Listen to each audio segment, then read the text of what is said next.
buenas noches, bienvenidos a la hora 22.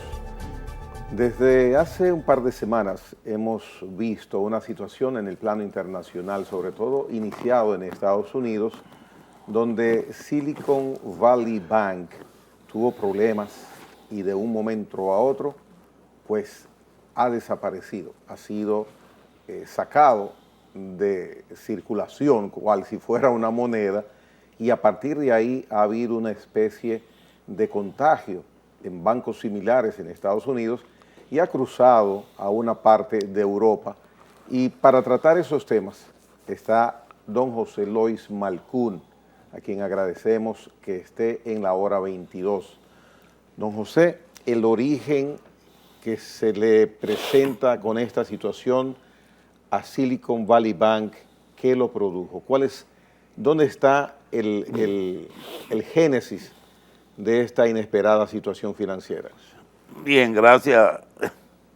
Bueno, primero vamos a ubicar al banco en lo que es, ¿no? Es un banco regional de mediano tamaño, muy focalizado hacia un sector tecnológico, que es donde ellos más hacen sus operaciones.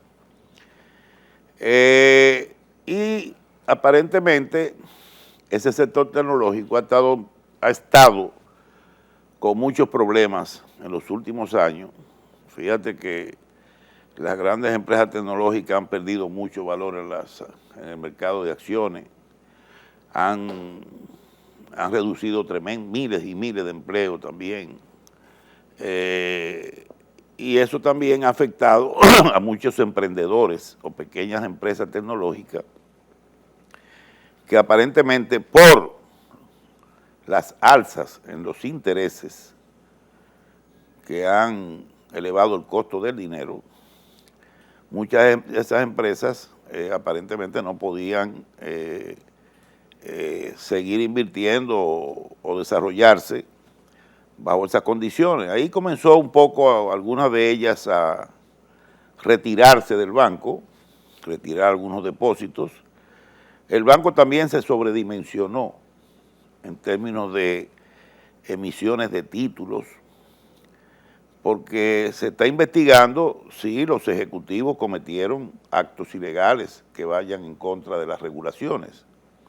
Aparentemente es posible que algunos de ellos vaya a ser sometidos a la justicia por violar la normativa bancaria, porque los bancos no se pueden hasta cierto punto pasarse de cierto nivel en cuanto a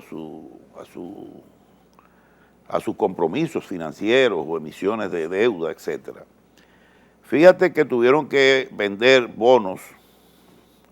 Cuando comienza ya el problema de que empieza a sonar las alarmas, tuvieron que rápidamente vender 20.000 millones de dólares en bonos, perdiendo 1.800 millones.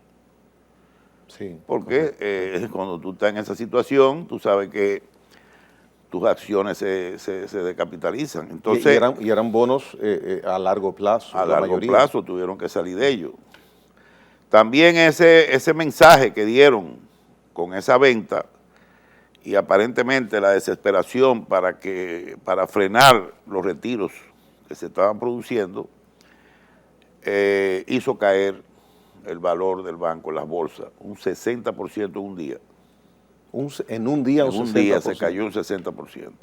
Y ahí ya prácticamente el banco entró en una situación de insolvencia. El jueves previo a su cierre definitivo, que fue domingo, sí. se ahí vino, que 42.000 millones de dólares se retiraron ese día. Sí, pero ahí vino un problema.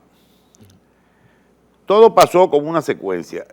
La semana pasada comienza el señor Jeremy Powell, el presidente de la FED, a anunciar que el próximo aumento de tasa iba a ser, no lo dijo en su nombre, pero dio una clara señal de que iba a ser alrededor de 50 puntos más.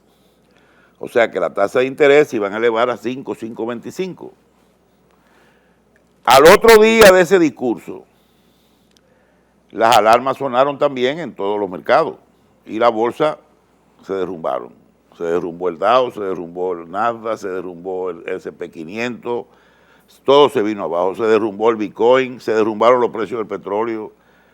Ese mensaje creó un pánico, porque ya subir 50 puntos más las tasas de interés, eso iba a generar un frenazo a la economía y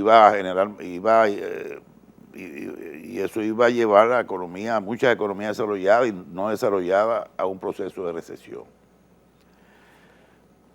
Pero también hubo otra noticia, que el desempleo en Estados Unidos subió de 3.4 a 3.6, lo que quiere decir que ya también el mercado laboral se estaba resintiendo. Tú me dirás que 3.6 es pleno empleo, sí, pero ya los analistas estaban proyectando que el desempleo iba a subir a 4.5 o 5%. Si aumentaban 50 puntos más esa tasa, el desempleo se iba a disparar y la economía se iba a frenar demasiado. ¿Qué pasó? Bueno, las bolsas cayeron, era normal. Sucedió que ahí vino la caída no solamente de ese banco, sino las acciones de todos los bancos. Hasta JP Morgan tuvo una caída importante, pero JP Morgan es JP Morgan, tiene músculo, ¿no? Sí. Tiene mucho, es difícil tumbar un banco así, o el Citibank, o el Bank of America, eso no, pero bancos pequeños como el Republic Bank en California, los amaqueó y le tumbaron y cayeron las acciones, también el de Nueva York, otro de Nueva York que está intervenido. El Signature Bank. Entonces, esos bancos pequeños, regionales, como digo, los afectó tremendamente esa caída en los precios de las acciones y no lo pudieron aguantar, y eso implicó una intervención inmediata por parte de las autoridades monetarias. Resultó, claro, ¿por qué? Tú te preguntas, ¿por qué Powell dijo eso? Un hombre tan brillante, porque yo soy un admirador de él. Él es uno de los economistas más brillantes que tiene Estados Unidos. Yo lo reconozco. ¿Puede andar a los niveles de Greenspan? Más o menos. Yo he leído cosas de él y todo, y como dijo, yo me enorgullecería ser un alumno de él, ¿no? Pero la gente se equivoca. Todo el mundo se equivoca, hasta los genios. Él ha venido, o la FED, porque no es él nada más, es la FED, ha venido aumentando las tasas así de una forma muy agresiva, porque el desempleo se ha mantenido bajo. Y ellos dicen, bueno, si el desempleo sigue así, pleno empleo, hay consumo, vamos para arriba a seguir, para tumbar la inflación. Pero ¿qué pasa? Que la inflación en enero bajó nada más una décima, de 6.5 a 6.4. De ahí viene el discurso de él, advirtiendo que el próximo aumento iba a ser fuerte, el próximo aumento de tasa. Y ahí vino todo lo que vino.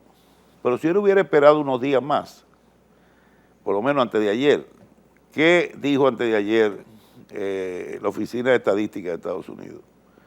Que la inflación cayó de 6.4 a 6. Oh, ya. Una excelente noticia. Claro. Entonces, ya la FED en este momento tiene que olvidarse del incremento en la de tasa. 50 puntos. Yeah. Es más, yo creo que ahora mismo hay dos posibilidades. O un aumento máximo de 0.25, de 25 puntos, o hacer una pausa. O no aumento. O una pausa. Yeah. Y esperar un mes más a ver cómo la inflación en Estados Unidos se comporta. Porque si en marzo vuelve y baja a 5.4, 5.6, yo creo que la FED tiene que hacer una pausa en cuanto a los ajustes de tasa de interés. Y te voy a decir otra cosa. Ya esa meta de 1.5 de inflación y 2%, eso es que se olvide la FED y que se olvide Powell de eso. Eso va a pasar en muchos años. Ahora mismo la meta de inflación en Estados Unidos debe estar alrededor de 3.5%. Tienen que vivir con eso un tiempo y no forzar a una baja de 1.5, que es lo que venía sucediendo en los últimos 10, 15 años, ¿me entiendes? O mejor dicho, después de la crisis del 2008. Yo entiendo, Europa está un poco peor, porque la inflación europea está en 8.4, bajó de 8.5 en enero a 8.4 en febrero. Ahí hay más problemas. aunque la tasa de interés de referencia del Banco Central Europeo está un poco por debajo, 50 puntos por debajo de la FED. O sea que Lagarde tiene todavía un cierto espacio para hacer una subida de interés de tasa, pero con mucho cuidado porque ahí está otro problema que es el Credit Suisse Bank. ¿Qué es lo que está sucediendo con el Credit Suisse Bueno, Bank? Credit Suisse Bank desde hace años, digo desde hace mucho tiempo, no sé si años, pero desde el año pasado y fuera de esta crisis de ahora reciente, las acciones de Credit Suisse Bank han caído cayendo fuertemente. Si tú ves esa curva desde hace 6, 7 meses, eso es así que viene. Han perdido mucho el valor de las acciones de Credit Suisse Bank. ¿Cuál es la importancia de esa institución? Bueno, es un banco suizo muy fuerte, es grande. No solo banquito eso que estamos hablando. Aunque recuérdate que Suiza no es miembro de la Unión Europea. Ahí va a tener que intervenir el Estado suizo para salvar su negocio, su banco. Ahora les va a hacer falta. Porque, exacto, porque la Unión Europea, el Banco Central Europeo, no tiene que, ellos no forman parte de eso. Suiza quedó fuera, no tuvo, bueno, en términos fronterizos, tú puedes cruzar y esto, pero ellos mantuvieron su moneda y se quedaron al margen de la Unión Europea. Entonces el Credit Suisse Bank es una cosa que está afectando ahora mismo las bolsas en Europa. Tiene muy nervioso, porque tú sabes que aunque sea un banco suizo, aunque Suiza no esté en la Unión Europea, pero lamentablemente el gran problema que hay con los bancos, el gran problema, aunque sea un banquito regional, aunque sea un banquito por allá o por allí, porque los bancos grandes no quiebran, jamás pueden quebrar, eso lo dijo Alan Greenspan. No se puede permitir que ningún banco grande quiebre, porque quiebran todos. Se van todos, como un efecto dominó. Pero vamos a hablar de bancos pequeños o medianos. Esa terminología de Greenspan a usted le tocó aplicarla. Sí, es un hecho. Eso en el mundo entero ha sucedido así. Pasó en el 2008 también. ¿Qué pasó en el 2008? Que esos bancos grandes toditos se fueron a pique y hubo que meter billones, cientos de billones de dólares para salvarlo. Porque ahí estaban los depósitos del Banco Central, ahí en uno de esos bancos que estaba prácticamente quebrado, ¿cómo se llama? Bueno, no recuerdo. El Banco Central, sus reservas, la deposita aparte en Estados Unidos, los bancos de Estados Unidos, como la reserva que tiene Perú o que tiene Chile, muchos depositan allá parte de esas reservas, tienen ganancias de interés y todo, y tú vas a permitir que un banco de eso se derrumbe y que las reservas de muchísimos bancos desaparezcan. No puede, imposible. Se va todo el mundo entero, se va. Un apocalíptico sería eso. Entonces, ¿qué pasa? El gran problema de la banca es lo que se llama el contagio. El contagio. El efecto sistémico, que eso crea en la gente un temor inmediato. A mí me llamaron el lunes, qué sé yo, 2 empresarios conocidos, comenzando por ahí, y varias personas relacionadas, amistades, que tienen su chelito guardado aquí en depósito, uno con certificado por allá, del Banco de la Hacienda, otro del Banco Central, Quique, mira, Quique es mi apodo, ¿no? A los que me conocen, o Malcún. ¿Qué hago? Digo yo, señores, no hagan nada, tranquilo que aquí, yo puse tranquilo que aquí no va a haber ningún efecto sistémico. Ese es un artículo que usted escribió. Claro, aquí no va a haber ningún problema. Por 2 razones. Primero, porque lo que ha pasado en Estados Unidos se trata de bancos regionales y que no son bancos que digamos, van a representar un gran riesgo de que se derrumbe el sistema, no. Es más, desde que la FED dijo que iba a proteger a todos los depositantes, al margen de que el límite sea el seguro de depósito esté en $250,000, que es lo que te protegen a ti como depositante. La FED dijo, claro, aquí vamos a proteger a todo el mundo.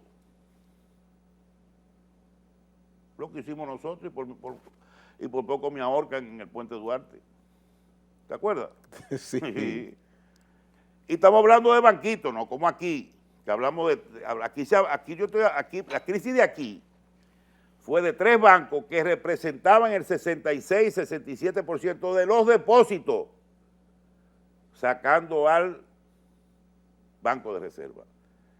Pero de los depósitos de la banca privada, esos 3 bancos que quebraron, era el 66% de los depósitos. Ahí estaban depósitos de los fondos de pensiones, depósitos de las asociaciones de ahorros y préstamos, depósitos de Capcana, que tenía muchísimos inversionistas cuando estaba comenzando Capcana a desarrollarse, que usaron uno de esos bancos para guardar el dinero de esas personas que estaban invirtiendo en ese momento en Capcana. Dinero de muchísimas iglesias, dinero de todo, de cooperativas, que tenían cooperativas de todo tipo, que tenían su chelito, todo el mundo. Ah, sí, que había gente que tenía 30 millones de pesos, sí, pero en Estados Unidos cuando se salvaron los bancos en el 2008, no le dijeron a Bill Gates, mira, yo no te voy a cubrir tu dinero, tú estás fuera. No, pero ven acá. Y yo iba a sacar a alguien que tuviera 30, no, tú no vas. Nadie es Dios. Nadie es Dios. Es como o usted salve el banco y los depósitos del banco, como dijo la FED, que iba a salvar a todo el mundo, o usted deja que el banco se vaya al carajo y se hunda. Y el efecto, bueno, que venga lo que venga. Que fue lo que se evitó aquí en su momento. Eso, como lo han evitado todos los países, Gregory, eso es todo el mundo lo ha hecho durante, esa es la historia. Precisamente. Pero claro, aquí también se politizó el tema, porque tú sabes bien que aquí comenzaron, y yo dije también en ese artículo, y he comentado, que tengan cuidado aquí, porque como se está jugando una pelota caliente en el campo político, ¿ok?, que no se repita lo que pasó en el 2003. Que algunos políticos, que hoy todavía están vigentes, se pusieron a esparcir rumores sobre bancos que estaban supuestamente en crisis y en problemas y vainas de esas.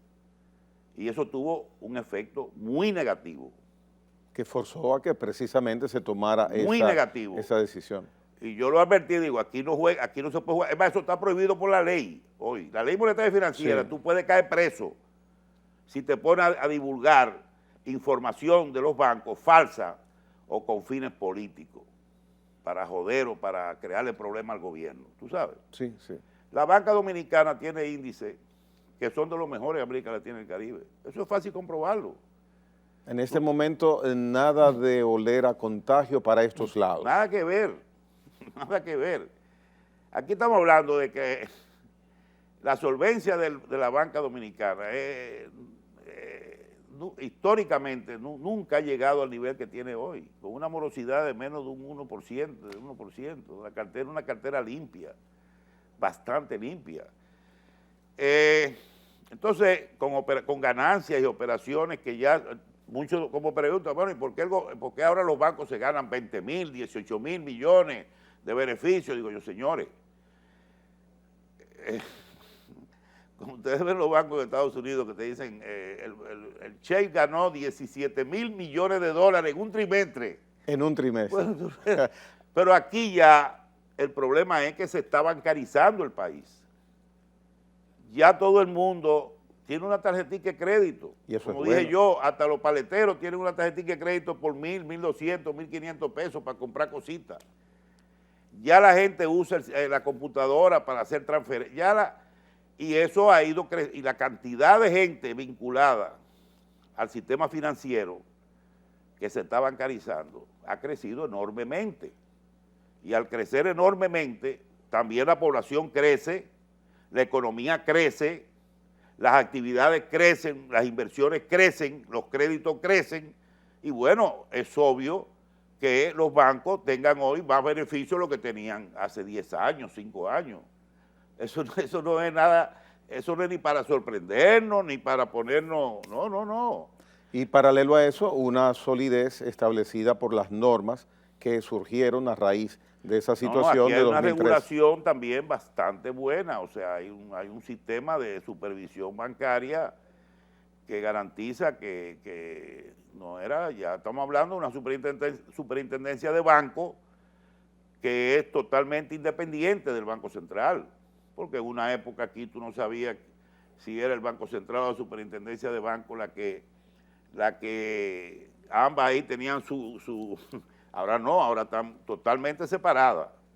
El Banco Central tiene su función, que es la política monetaria, la fijación de tasas de interés, manejo del sistema cambiario, y la superintendencia es manejar la supervisión bancaria. Eso está bien claro ya. Y además está eso en la reforma a la ley monetaria y financiera que se aprobó durante nuestra gestión, que está vigente, esa ley ya está muy bien reglamentada y se han tomado medidas muy prudenciales. En fin, yo te digo que aquí nadie tiene que tener temor, ni con sus ahorros, ni con sus depósitos, ni con sus inversiones. Este país está ahora mismo en ese sentido muy bien posicionado. Muy bien, muy bien. Mire, precisamente volviendo un poquito atrás con el origen del tema que usted está tratando esta noche, que es la situación que se le presentó a Silicon Valley Bank, el salvamento parcial del que fue objeto, yo quisiera tocar algunos puntos para que usted me dé su opinión sobre ellos. Voy a leer. Este salvamento parcial, como he indicado, tiene como referencia primero todos los depósitos, incluyendo los que no estaban asegurados en FDIC, que son los seguros Sí. de los depositantes, de los ahorristas, estaban garantizados para todo aquel que los quisiera retirar el lunes 13 de marzo de 2023. El cierre fue el domingo 12. Bien, segundo punto, los accionistas que tenían más de 16 mil millones de dólares y los que compraron bonos emitidos por el banco que alcanzaban 8.300 millones, perderían su dinero. La gerencia perderán su dinero. Eso fue dentro de los puntos de salvamento. Repito, los accionistas con 16.295 millones y los que compraron bonos emitidos por el banco, 8.300 millones, perderán su dinero. Tercero, la gerencia será despedida. Cuarto, el salvamento no implicaría costos a los contribuyentes de impuestos. Y quinto, se crea el Bank Term Funding Program. El Bank Term Funding Program permite que un banco en necesidad de liquidez tome dinero prestado a la Reserva Federal, poniendo como garantía o colateral los bonos en que tiene inversiones a precio de 100%, no a precio de mercado como era la regla, lo que le evita pérdidas, y disponga de ese préstamo por un año. Eso da confianza a esas medidas. Claro, porque lo que te está diciendo es muy sencillo. El depositante va primero, que fue lo mismo que se hizo aquí. Y hay una sanción a los... Depósito ahora, al inversionista, a los dueños, no, eso se castigan. No solamente que se castigan en cuanto a las inversiones que tiene en el banco, sino que tienen que responder con sus bienes propios. Es lo que usted decía al inicio del programa, que hay riesgo de que tengan que responder con sus propios bienes. O sea que estamos hablando, al final siempre va a haber una ayuda. O sea que el gobierno diga que los contribuyentes no, sí, pero el dinero va a venir siempre del mismo sitio, va a venir del Estado, vamos a decirlo así. De una forma u otra viene del Estado. Que la FED tiene recursos, que tiene unas reservas que acumula de los seguros que los bancos pagan para garantizar el ahorro del público, etcétera, y que de ese dinero cojan ahí un buen paquete para proteger a todos los depositantes. Eso no hay problema. ¿Qué puede costar eso? 8, 10, 15 mil millones de dólares, salvarlo a todos, o 20 mil millones. Ahora, los otros quedan fuera. Eso no, aquí nadie se le pagó, a ningún inversionista aquí se le pagó, ni a ningún dueño, al contrario, se le incautó todo. Y así hay que hacerlo allá, o sea, se incauta y además después tú haces un balance. El miedo de todo esto es por mi experiencia, es que todavía no se sabe a ciencia cierta cuál es el hoyo del banco. ¿Y por qué no se sabe? Porque eso están investigando, está metido ahí adentro. Y si aparecen cosas que tú, fíjate una cosa, por experiencia, cuando un banco lo intervienen por problemas de solvencia, porque no puede cumplir sus obligaciones con los depositantes, y que te dice, mira, yo tengo un faltante de 10 mil millones de dólares, que tengo un problema, y vende esto, vende aquello, a ver si cubre el faltante. Y las autoridades hacen así y entran al banco y comienzan a examinar el banco. En el 99% de los casos no son 10 mil millones, son 30, a veces 40. ¿Me está entendiendo? No sé si tú me entiendes. Sí, sí, está claro. Si los dominicanos lo entienden. Lo que quiero decir es que todavía no han dicho cuál es el verdadero hoyo del banco, del Silicon Valley Bank. Eso están metidos ahí, esos tigres están analizando los libros. A nosotros nos costó muchos meses entrar a los bancos y ver qué es lo que había. No fue que de una vez uno mira, no, nosotros venimos a descubrir cosas a los 5 meses, aparecían cosas nuevas. A los 5 meses. ¿Y esto de dónde salió? No, mira, que eso, pero ¿cómo fue? ¿Por qué no? La auditoría que se hizo, ¿qué pasó? Bueno, mire, que eso estaba en un sitio que no se había registrado. Así va a pasar allá. Y eso es común denominador en esos procesos. Casi siempre, cuando te dice que hay un hoyo en un banco que es de 10, multiplícalo por 2, por 3. Ese es el problema. Ya. Entonces, al final, lo que tú crees que te va a costar salvar ese banco, o los depositantes de ese banco, resulta que fue lo que pasó en el 2008. Ellos quisieron inventar con Bear Stearns.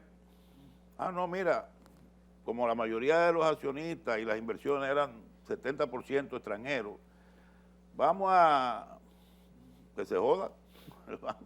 Se joda. Ahí cayeron, mira, hicieron así todito en picada y le costó mucho más caro que haber salvado el Bear Stearns. Si en ese momento hubieran salvado el banco, no hubieran tenido que pagar tanto dinero por salvar todo el sistema. Y no solamente el sistema, allá salvaron compañías de seguro.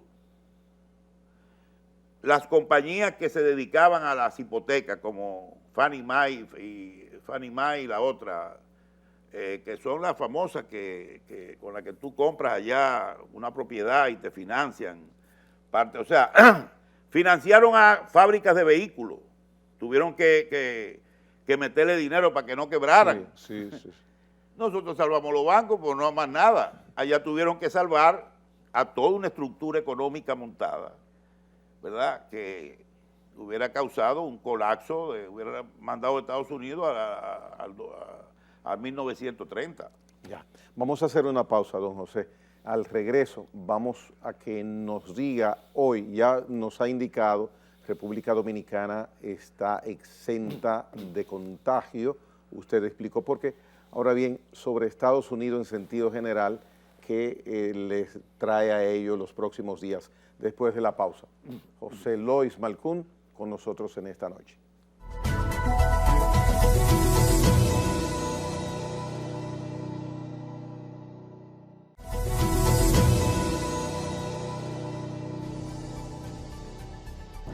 Don José Lois Malcún, viendo el panorama que se originó con Silicon Valley Bank, ¿el sistema bancario norteamericano puede estar nervioso? La magnitud de lo que ha sucedido con ese banco y 2 más bancos medianos también, ¿pueden crear nerviosismo o quizás empezar a indagar situaciones, auditar el sistema? Cuidado si hay en otro lugar. Eso es obligatorio. Ya. Las autoridades van a tener que lidiar con eso, con seleccionar algunos bancos, así como digo, regionales, y porque por ejemplo los 15 bancos más grandes de Estados Unidos, esos 3 no figuran. Yo lo revisé. Creo que el Silicon Valley Bank está en el lugar 29 o 30, no recuerdo. Y el otro de San Francisco está todavía más lejos. O sea, pero yo creo que ellos van a comenzar a hacer ya una supervisión más intensa. Pero hay un punto que es favorable. Ya, fíjense que al día siguiente de la declaración de la FED, la que tú leíste, de que iba a intervenir y que iba a tratar de proteger los ahorros de los depositantes, al otro día las bolsas se recuperaron y los bancos también, sus acciones también subieron de precio. O sea, el mercado comenzó ya a mostrar confianza y eso se reflejó en el aumento de los índices del Dow, del S&P 500, que se cayó debajo de 4.000, fue un golpe que le dieron que son donde están 500 empresas más importantes de Estados Unidos, pero subió un poquito, Nasdaq también. O sea, las bolsas comenzaron a recuperarse, lo que demuestra confianza. Y aparentemente ya con la advertencia que esta crisis le ha dado a la FED, ya el mercado está confiado en que no va a haber un aumento de tasa de 50 puntos y que como mucho, y quizás sea la última si lo hace, la última, oye bien la palabra, sería de 25 puntos, para después ya hacer una pausa. La reunión de la FED para a fin de marzo. A fin de marzo. Sí, para hacer una pausa.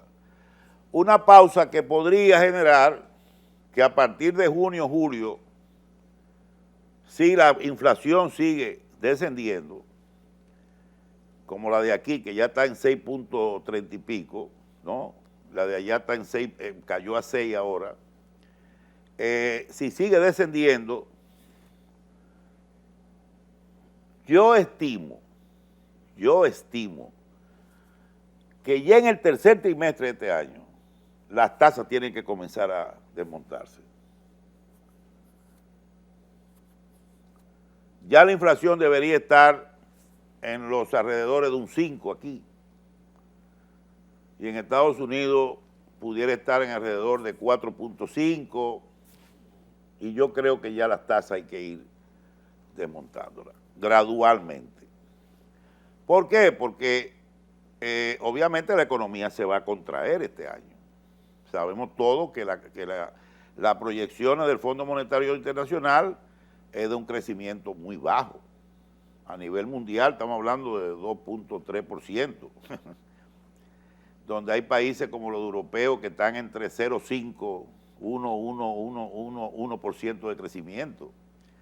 Estados Unidos ahí entre 1.5 y 2%. La nuestra misma, que el fondo estima que puede estar en 4.5, yo digo que si llegas a 4, vamos a ir a hacer una misa allá en Higüey, a la Altagracia, porque el freno que ha generado en la economía, la salsa en la tasa de interés, obviamente tienen un momento que ya comenzar a aflojar el freno y comenzar a poner el pie un poquito en el acelerador. De manera que yo supongo que antes de finalizar el año, en los últimos meses, las tasas podrían comenzar a descender y la economía comenzar a dinamizarse. ¿A fin de qué? Bueno, a fin de que las previsiones de crecimiento mejoren respecto a la que... porque todavía tú ves Europa, tú ves los canales europeos y los expertos financieros, economistas, expertos en mercados bursátiles hablando de que la recesión es inminente, que eso viene, que eso esto, o sea, con unas predicciones apocalípticas. Sí, en eso se está en estos momentos. O sea, que tú dices, bueno, yo tomo esa vaina con mucha... Yo en eso no me dejo llevar de todo eso, porque esas son personas que tienen su programa y su cosa y son muy buenos todos, porque yo respeto. Y también necesitan rating. Y necesitan su rating. Y tú lo ves, última hora, caos financiero en Europa. Entonces tú cuando dices, bueno, vamos a ver, que no hay ningún caos en Europa financiero. Hay un temor, claro, por el Credit Suisse Bank, que puede, que lo mejor es que quiebre. Yo digo, para salir de un problema, es como cuando te duele una muela. Mejor sacarla. Coño, sácala. Si ya el Credit Suisse Bank viene 6 meses cayendo sus acciones, está en un punto ya donde para recuperarse tiene que tener una inyección de recursos que parece que ni los árabes que tienen metido dinero ahí, ni el jeque ese famoso, tiene 9,000 y pico de millones de inversión ahí en ese banco, dijo que no va a meter más dinero. Ya, que dice, va a ver que se, o sea, que mejor es que quiebre, y ya se resolvió. Se le busca, ya Suiza se encargará de resolver su problema con los depositantes de ese banco, y los inversionistas perderán su dinero, los accionistas principales. Pero se radica la posibilidad del contagio. Bueno, está bien, pero en este momento, con la incertidumbre de que si el banco va a cerrar, si el banco no va a cerrar, si el banco va a caer, si el banco va a subir, genera todo un problema de inseguridad en el sistema financiero. Y en los mismos mercados de acciones. Las bolsas se están sintiendo muy inseguras en Europa. Y han tenido caída a veces. Y tú sabes que Europa tiene dos problemas que no tienen los Estados Unidos. Primero, hay una guerra en el corazón de Europa, donde está implicando mucho dinero para invertir en la defensa de Ucrania. Y la deuda europea está muy alta. Y la otra es que tiene una inflación también mucho más alta que Estados Unidos, con un desempleo también mucho más alto que Estados Unidos. O sea, Europa es más sensible, es más frágil a un contagio, a una crisis, que lo que es lo que puede suceder en Estados Unidos. En ese sentido, ¿qué pinta que el precio del petróleo haya estado bajando? ¿Alguna relación con esta situación? No, la caída de la economía es un ejemplo. La misma caída del mercado, las bolsas también, los precios también caen. Eso es natural. O sea, ha habido, además,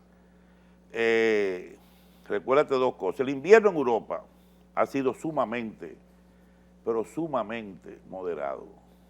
Parece que, como que, no sé si Dios le puso la mano y le dijo, mira, yo te voy a proteger del invierno. Y han consumido la mitad del gas que debían haber consumido en un invierno normal.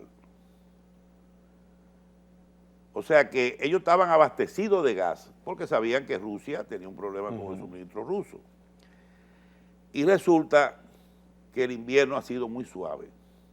Y ellos han mantenido y han puesto también otras plantas a operar carbón, están reactivando algunas plantas nucleares, están buscando otros medios para no depender del petróleo ruso.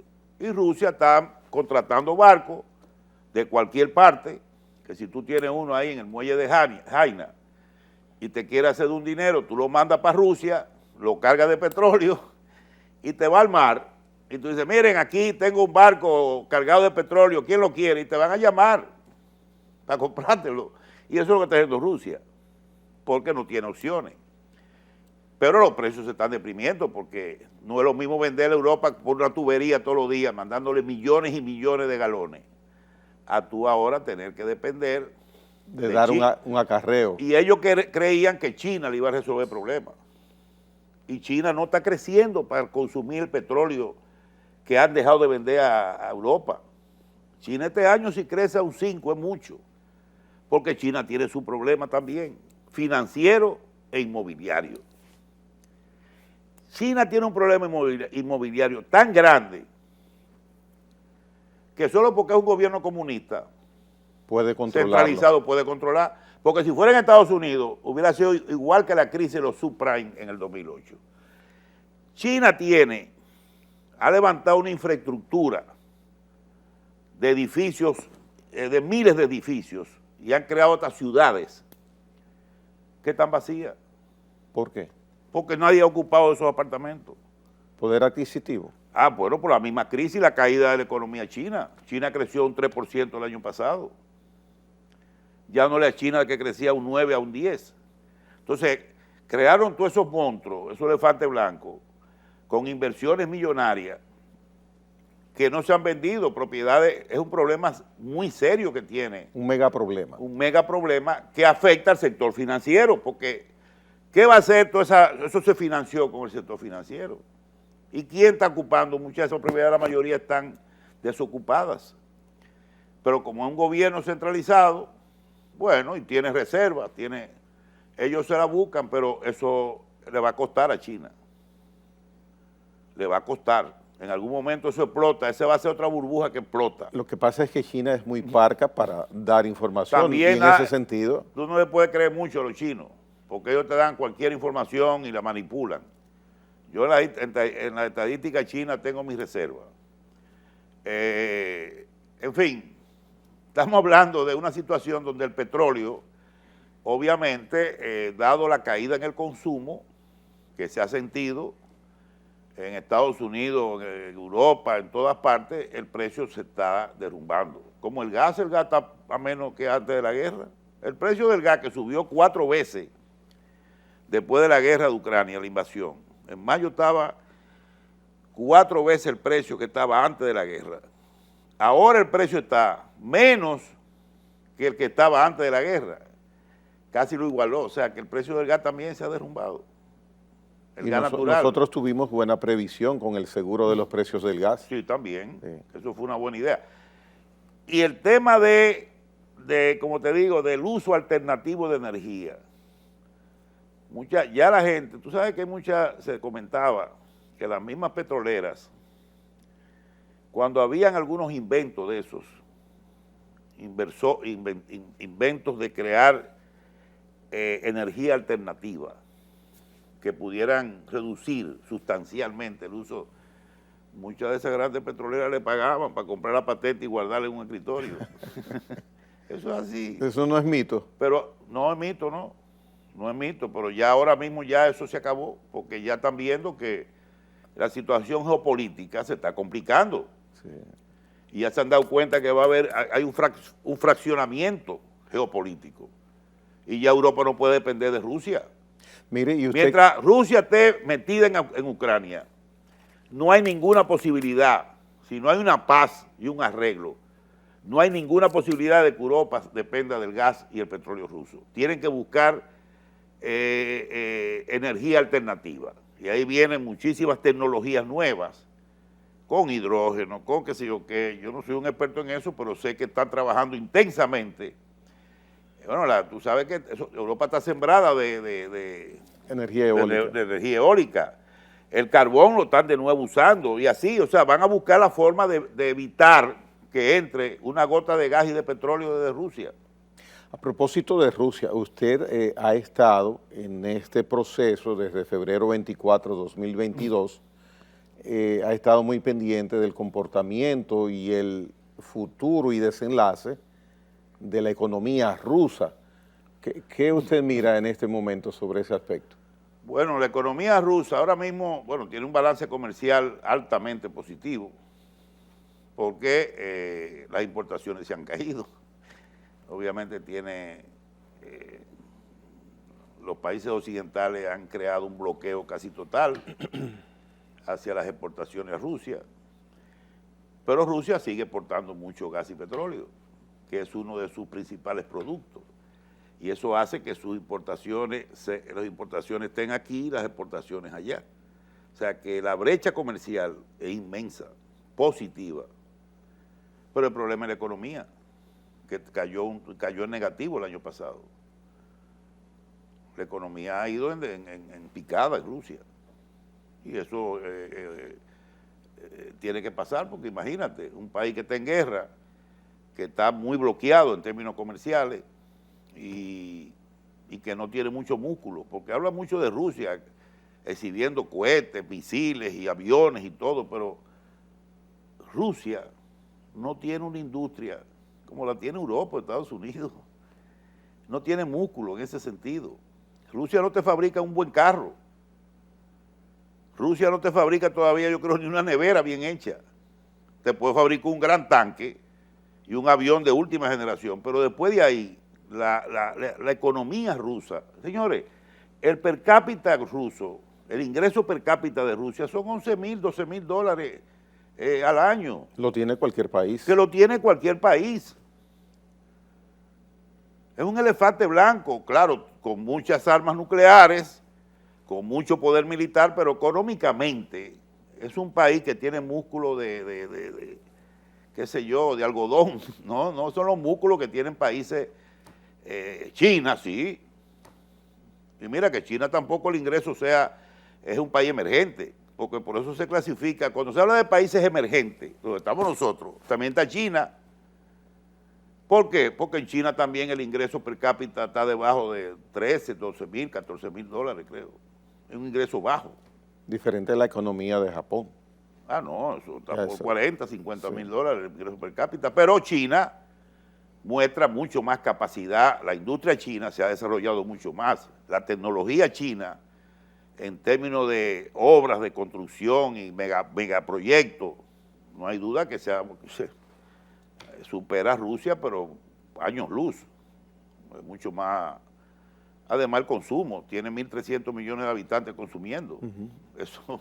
Y todavía quedan 400 que no están entrando al mercado. Fue una vez un viceministro chino que dijo, a nosotros no nos preocupa que vamos a portar menos o que nos van a subir aranceles en Estados Unidos porque como medida de penalización, porque el yuan está subvaluado. A nosotros no nos preocupa eso. Nosotros tenemos 400 millones de gente aquí que podemos incorporar a la economía y convertirla en consumidores activos y ya resolvemos el problema. Esa población es más grande que la de Estados Unidos. ¿Cómo hacerlo? Por el poder que el sistema... Bueno, invirtiendo dinero en las zonas rurales y creando proyectos y haciendo que la gente gane y gaste y la economía comienza a moverse.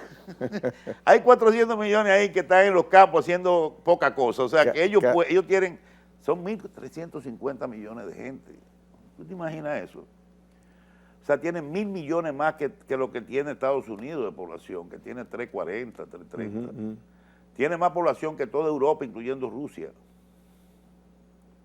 La India está en 1.400 millones también, ya alcanzó a Rusia. Ya están a la par. Están a la par. O sea, son países que es otro mundo y otra circunstancia. Pero yo quiero aclarar una cosa, Gregory.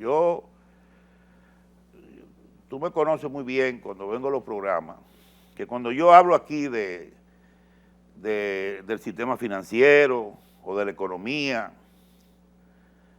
yo soy o trato de decir lo que yo diariamente vivo leyendo o estudiando en las estadísticas u oficiales de aquí u oficiales del resto de otros países, del fondo, de Bloomberg, de que si yo consulto a todo.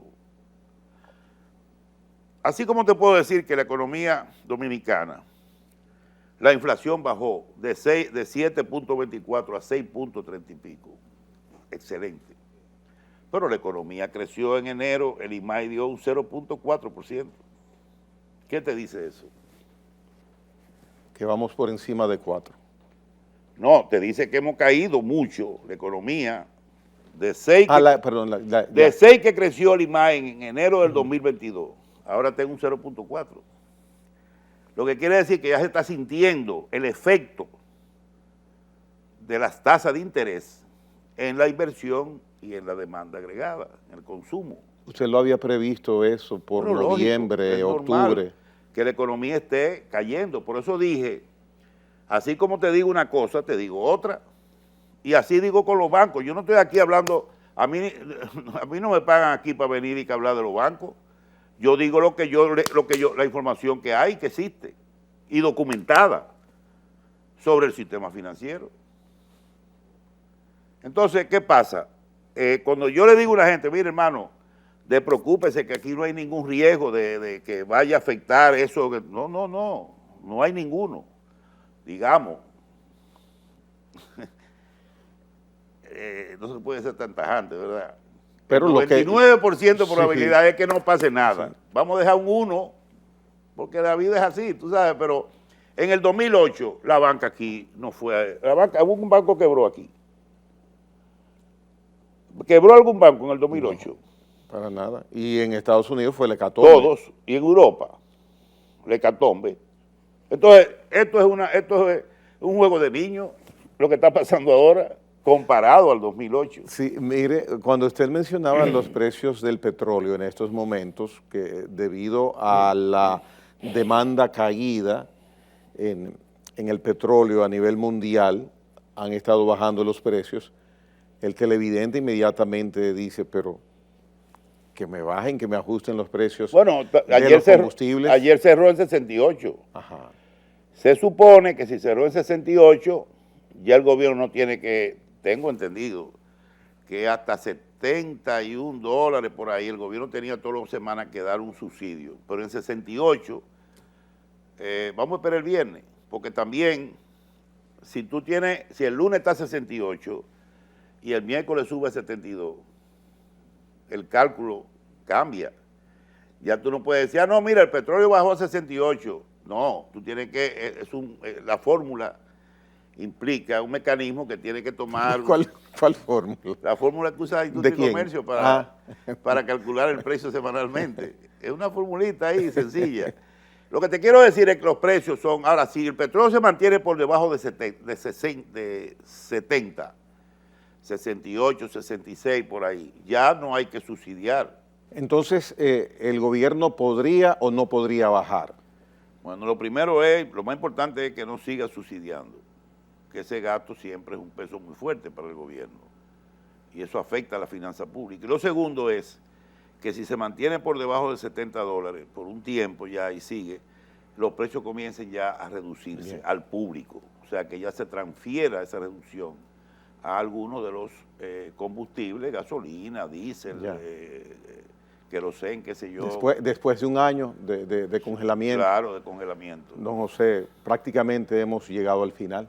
Bueno. Si quería agregar algo más o ahí nos quedamos por ahora. No, que no estamos tranquilos, o sea, mantenerse informados de lo que está pasando en los mercados, obviamente, pero yo veo que en los últimos días las cosas se están normalizando, pero todavía hay algunos puntos negros que hay que ver cómo se van a, el caso, como te digo, algunos bancos, como ese que te mencioné, el Credit Suisse Bank, y ver qué puede pasar ahí en los análisis que hagan las autoridades en esos bancos que están intervenidos en Estados Unidos, si el monstruo no es tan grande como lo pintan, o sea, que la cosa sea más o menos, sea manejable. Y que se determine de qué tamaño es el hoyo. El hoyo, eso es lo importante. Como usted indicó. Sí. Bien, Silicon Valley Bank, evaluado por José Lois Malcún en esta noche, en la hora 22.